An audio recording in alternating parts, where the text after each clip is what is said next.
This is Taylor Rapelier for the Simmons Voice. I'm here today with Dr. Marlene Fine, Professor of Communications at Simmons College and author of the newly released The Interracial Adoption Option. I'm here with Dr. Marlene Fine, who is the co-author of The Interracial Adoption Option. Could you tell us a little bit about the book overall? Sure. This is a book primarily for people, white people who are interested in adopting a child of color. And my co-author is my spouse, Fern Johnson, and we adopted two African-American boys 25 years ago. We adopted our older son 25 years ago, our younger son 23 years ago.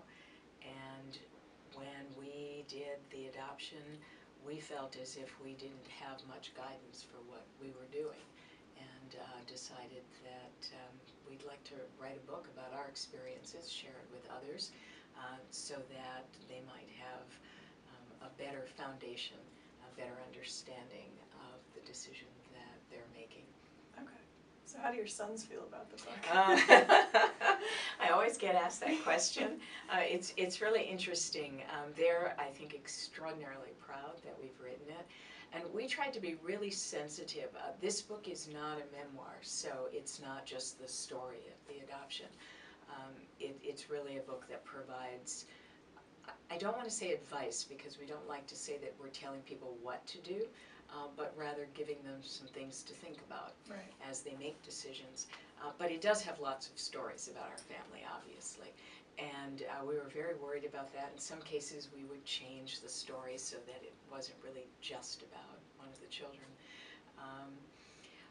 And we had the boys read chapters, and we, of course, talked about what we were writing all the time. And so we were hoping that we would get, really heavy criticism and, comments about what we had written.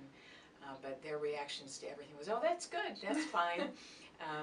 Anyway, we did all of this to really protect them, and just recently we were asked to do a magazine piece based on the book, which when we finished it, the editor asked us to send a family photograph. And we were very wary about doing that. We really didn't want to sort of reveal the boys and put them out there in the public eye. So we looked for an old family photograph, and when they were younger, and we were telling them about this, and one of my sons looked at me and said, well, why aren't you giving them a photograph of us today? And we said, well, are you sure you want your picture out there? He said, well, of course I do. And they've been really terrific. When the book was published, they both put it on their Facebook pages and let all their friends know about it. We were interviewed on the radio a couple of weeks ago, and they did the same thing. And so, I've been getting these wonderful notes from their friends about, oh, that was so good, I really like that, and I didn't know that about them. That's so sweet. Yeah. So Yeah. what sort of obstacles, if any, did you face when writing the book?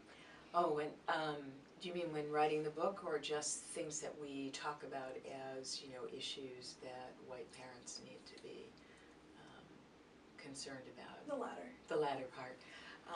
What's interesting, as we thought about how we would characterize the issues overall, I think the biggest surprise for us coming through this journey has been how much racism and issues about race really color our experiences and our lives now, and how unprepared we were for the extent of that.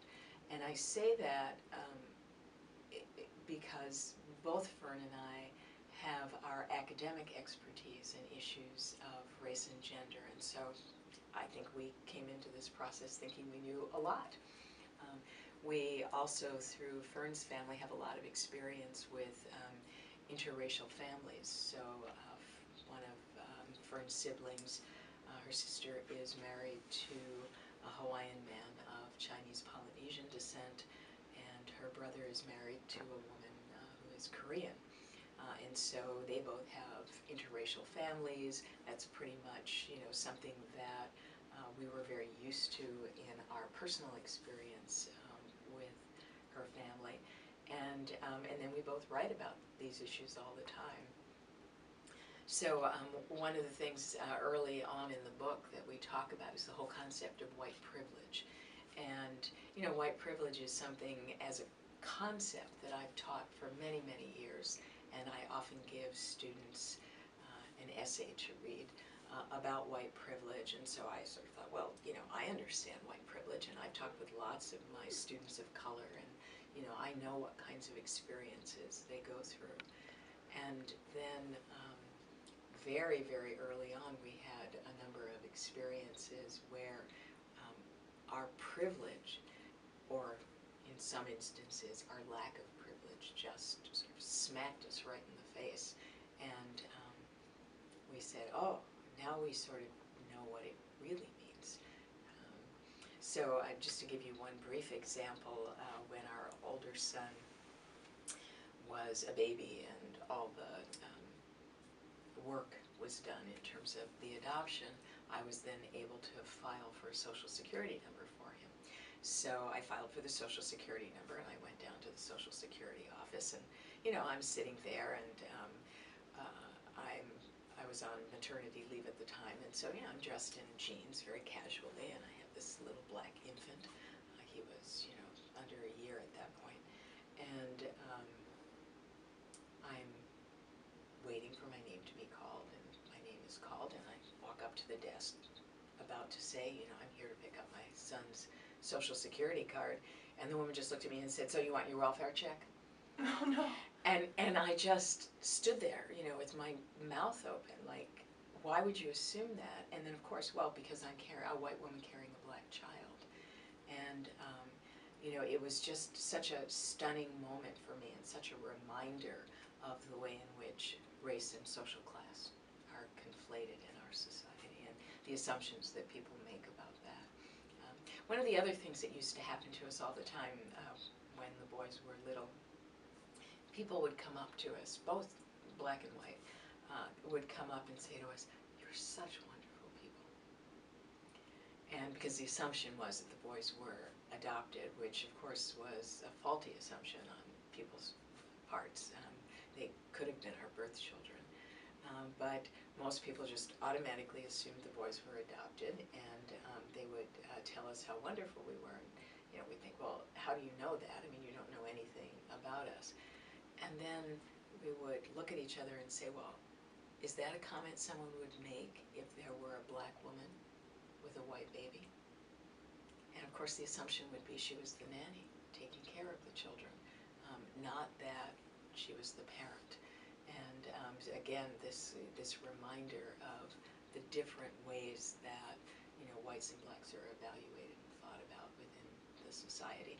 And then obviously there have been all kinds of race issues that have come up as the boys have gotten older, and we've encountered issues in school with doctors and just a variety of things. Can you describe briefly one of those instances in school or at the doctor's where? Well, one of the things that's very interesting about school is that, and it differs across particular racial and ethnic groups, but for black children, and especially black boys, one of the things you always have to be concerned about is expectations that are set too low in the schools. And so you're constantly working with teachers to ensure that they're setting the expectations at an appropriate level. And, you know, it's not that we wanted to be parents who were in there saying, look, my kid's a genius, and, you know, you better be giving him A's. But it was, well, you know, he got a C this term, he's doing well in the course. Excuse me, why are you assuming that a C means he's doing well? If you think he's achieving what he can achieve, that's one thing. But if you're just setting the expectation there because you assume a black boy can only be achieving a C level, that's something else. And so that's something you worry about all the time. Another issue that came up in school and a number of other settings is one of the things that we learned very early on is that when you are part of an interracial family and when you are a person of color, issues of race are there all the time. And in one particular case, the wrong assumption. You know, I thought that somebody had made a decision based on the race of the boys, and I was wrong. But once I made the assumption, I realized that I was going to do that all the time. So to give you an example, when our younger son was in middle school, he played the trumpet, and he was in the band. And every year, he went to a private school, and every year the band had a little concert. And all the trumpeters had a solo over the years. And you know, years would go by, and he never got a solo. And I was so angry that by his 8th grade year, I was actually ready to just go in and confront the band director. Anyway, there was a new band director that year, and our son never said a word to us. We go to the first concert, and we discover that the new band director has now identified chairs, musical chairs, which would indicate who is, you know, sort of the best of the trumpeters, the best of the clarinetists, etc. And our son is first chair. So after the concert, I said to him, "You didn't say a word about this." I said, "You know, I had no idea that you were considered the best of the trumpeters in the band." And he said, "Oh yeah."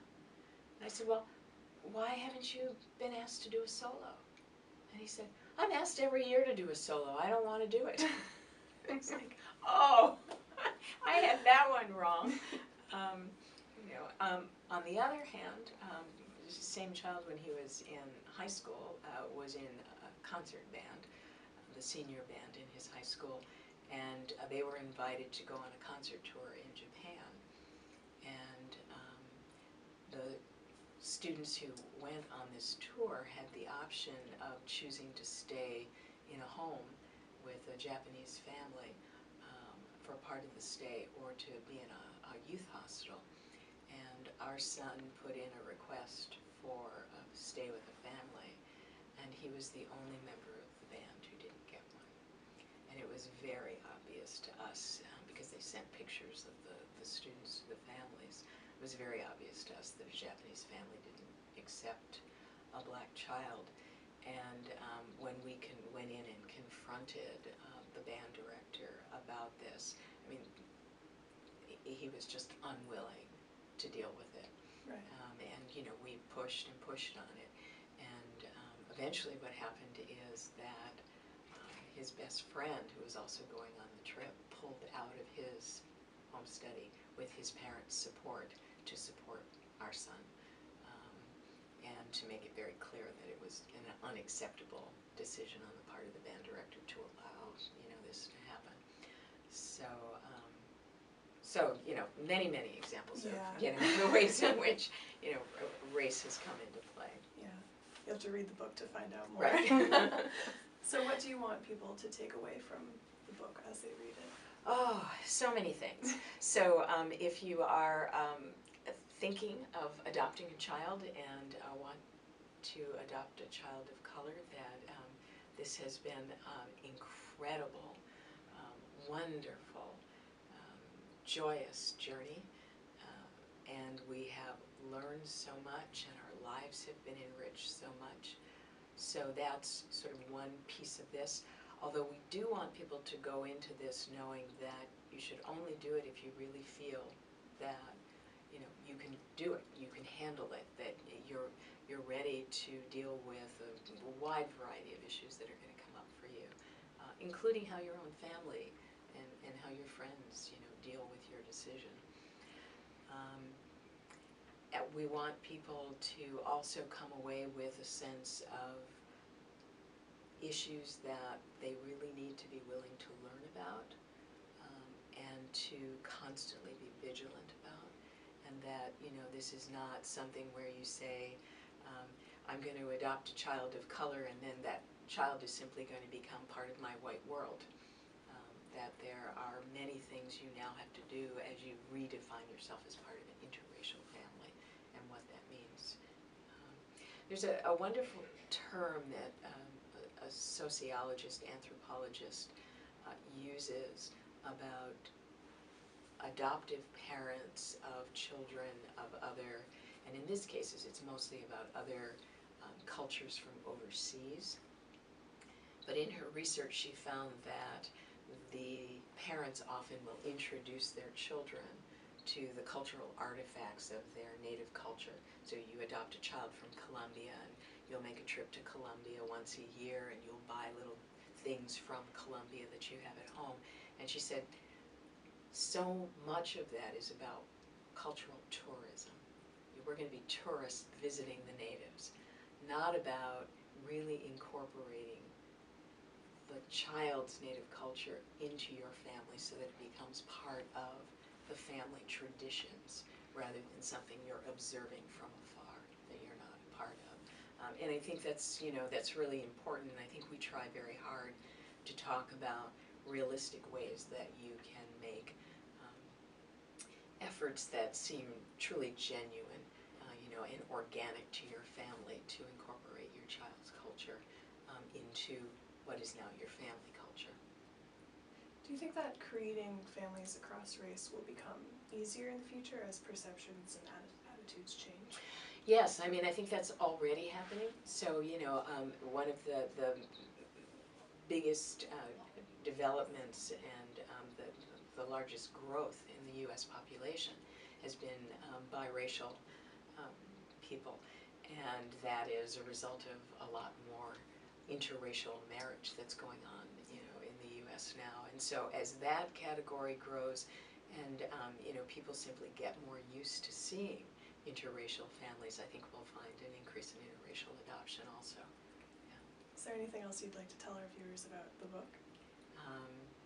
Well, I think, we wrote this book for prospective adoptive parents and new adoptive parents of children of color, whites. But I think, given reactions that we've had from people who have read the book, I think it's a useful book for white people to read. One of our friends made the comment that after reading the book, she really thought that if you're going to be supportive and understanding of friends who've made this decision, even if you don't have children, you ought to read the book. And I think that's true then for everyone, right? Because we all have those experiences in our lives. Great. Well, thank you so much for your time. You're welcome. And when is your book signing? Oh, the book signing is October 28th, 5 o'clock in the Trustman Gallery.